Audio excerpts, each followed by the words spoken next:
অসমবাসীৰ বাবে এই মুহূৰ্তত আটাইতকৈ ডাঙৰ আৰু বিস্ফোৰক খবৰ আহিছে। হয় ৰাইজ, আপুনি একেবাৰে ঠিকেই শুনিছে।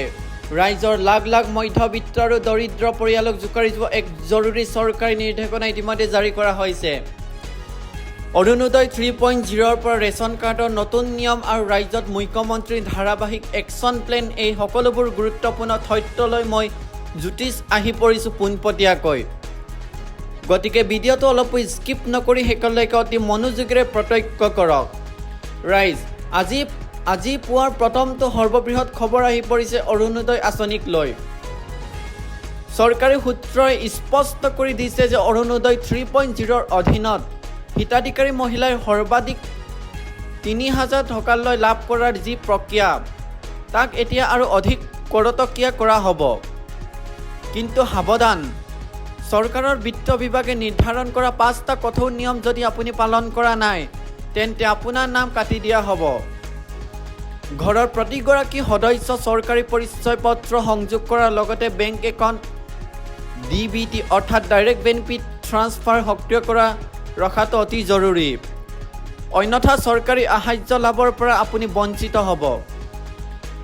দ্বিতীয়টো ডাঙৰ খবৰ অনুসৰি মুখ্যমন্ত্ৰী ডক্টৰ হিমন্ত বিশ্ব শৰ্মাই ৰাজ্যৰ প্ৰতিটো প্ৰান্তৰ নিৰাপত্তা ডিজিটেল আন্তঃগাঁথনি উন্নত কৰিবলৈ এক বৃহৎ পদক্ষেপ গ্ৰহণ কৰিছে।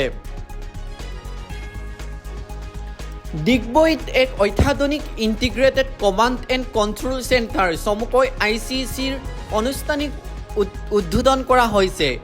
ইয়াৰ জৰিয়তে সমগ্ৰ অঞ্চলটোৰ আইন শৃংখলা পৰিস্থিতি আৰু নাগৰিক সেৱাসমূহ ২৪ ঘণ্টাই চৰকাৰীভাৱে নিৰীক্ষণ কৰা হ'ব। ইয়াৰ উপৰিও কামৰূপ মহানগৰ জিলা প্ৰশাসনৰ সৈতেও এক গুৰুত্বপূৰ্ণ বৈঠক অনুষ্ঠিত কৰি মহানগৰীৰ উন্নয়ন কাম কৰতীয়া কৰিবলৈ চৰকাৰে নিৰ্দেশ দিছে। এই মুহূৰ্তত ৰাজ্যৰ লাখ লাখ দৰিদ্ৰ আৰু মধ্যবিত্ত পৰিয়ালৰ বাবে আন এক ডাঙৰ সহকাৰ খবৰ আহি পৰিছে। ৰেচন কাৰ্ডৰ জৰিয়তে চৰকাৰী বিনামূলীয়া চাউল আৰু খাদ্য সামগ্ৰী যোগান ধৰাৰ সমগ্ৰ ব্যৱস্থাটো এতিয়া অধিক সৰল আৰু নিকা কৰা হ'ব। খাদ্য আৰু অসামৰিক যোগান বিভাগৰ নতুন নিৰ্দেশনা অনুসৰি প্ৰতিগৰাকী প্ৰকৃত উপভোক্তাই যাতে কোনো হাৰাশাস্তি নোহোৱাকৈ নিজৰ প্ৰাপ্য লাভ কৰে, তাৰ বাবে চৰকাৰে e-POSৰ যন্ত্ৰৰ ভেৰিফিকেশ্যন প্ৰক্ৰিয়া আৰু অধিক শক্তিশালী কৰি তুলিছে। চতুৰ্থ খবৰটো সাঙুৰি লৈছে ৰাজ্যৰ সমাজ আৰু শিক্ষা ব্যৱস্থাক। ঐতিহ্যমণ্ডিত শ্ৰীমন্ত শংকৰদেৱ সংঘৰ তৰফৰ পৰা এক গুৰুত্বপূৰ্ণ সাংগঠনিক তথা সামাজিক সিদ্ধান্ত গ্ৰহণ কৰা হৈছে, যাৰ জৰিয়তে সমাজত আধ্যাত্মিক আৰু শৈক্ষিক চেতনা বৃদ্ধি কৰা হ'ব। সিফালে অসম লোকসেৱা আয়োগ চমুকৈ APSC পৰীক্ষাৰ্থীসকলৰ বাবে এক গুৰুত্বপূৰ্ণ খবৰ সন্মুখলৈ আহিছে।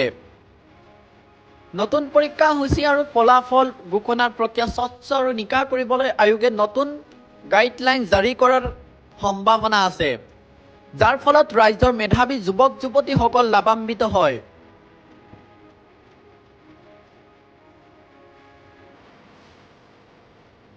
ৰাজ্যৰ সুৰক্ষা আৰু বতৰৰ খবৰ মাজত ৰাজনৈতিক মহলৰ পৰাও এক অতি গৰম খবৰ আহি পৰিছে। বিধানসভাৰ মজিয়াত চৰকাৰক ঘেৰিবলৈ এতিয়া বিৰোধী দলসমূহে নতুন ৰণনীতি প্ৰস্তুত কৰিছে। জ্যেষ্ঠ কংগ্ৰেছ নেতা তথা সাংসদ ৰকিবুল হুছেইনৰ নেতৃত্বত বিৰোধী শিবিৰৰ এক গুৰুত্বপূৰ্ণ বৈঠক অনুষ্ঠিত হৈ যায়। জ্যেষ্ঠ নেতা বাজেট আলী চৌধুৰীয়ে কেইবাগৰাকী বিধায়কে এই বৈঠকত অংশ লৈ আগন্তুক ৰাজনৈতিক সমীকৰণ আৰু হাইকমাণ্ডৰ সিদ্ধান্তক লৈ নিজৰ মত প্ৰকাশ কৰে, যিয়ে ৰাজ্যৰ ৰাজনীতিক এক নতুন হালচেলৰ সৃষ্টি কৰিছে। গতিকে ৰাইজ, চৰকাৰৰ এই নতুন সিদ্ধান্তসমূহ ৰেচন কাৰ্ডৰ সকাহ আৰু ৰাজ্যৰ নতুন ৰাজনৈতিক পৰিস্থিতিক আপোনালোকে কেনেধৰণে আদৰণি জনাইছে কমেণ্ট কৰি নিশ্চয় জানিবলৈ দিব। অসম চৰকাৰৰ প্ৰতিটো আঁচনি, কেবিনেট সিদ্ধান্ত আৰু নিযুক্তিৰ 100% সঁচা খবৰ সদায় পুৱাই আটাইতকৈ প্ৰথমতে লাভ কৰিবলৈ আমাৰ জ্যোতিষ অসম নিউজ চেনেলটো এতিয়া ছাবস্ক্ৰাইব কৰক আৰু ভিডিঅ'টো লাইক শ্বেয়াৰ কৰিবলৈ নাপাহৰিব। ধন্যবাদ। জয় আই অসম।